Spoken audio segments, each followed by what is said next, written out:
This should be a pretty quick video. What I'm doing today is replacing my old RG58 with LMR 400 wire and the cheap 9-1 unun with a real LDG unun. And we'll see how that works. I'm also changing the pass-through through the door to a real flat pass-through cable to stop the cable from being crimped.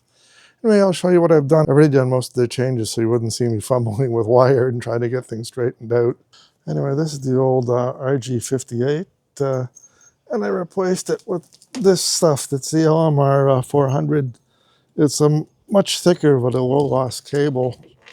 And I replaced a very long 50-foot length with a 10-foot length outdoors and about a 15-foot length indoors, as well as one of these pass-through cables. They're meant to slide through under doors without being damaged. And the old ballon that was let's just say not very good when I got it, with a real LDG on. So I'm just about to close up the door and go inside and measure what I've got. As you can see the cables here, it passes very nicely underneath the door.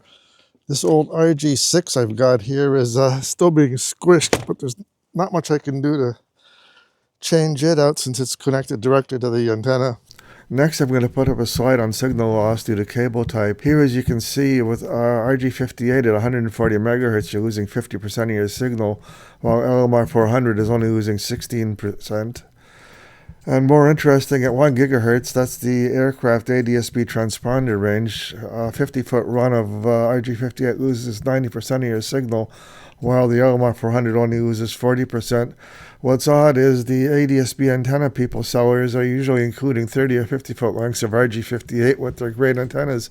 Kind of just defeats the purpose. Next, I'm going to put up a little chart of power loss due to SWR mismatch. This is only really important if you're transmitting, and there's the formula for calculating it. Now, as you can see, my random wire is pretty well all below 3 to 1 SWR, even without an antenna tuner. And here's some other slides of kind of data you can get out of the NanoVNA.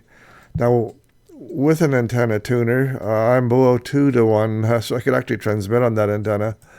And here's the rain gutter stealth antenna SWR. It's not doing bad. This is all 3 antennas have been done between 6 and 30 megahertz. And here's all 3 antennas together. And actually, they're all pretty not bad.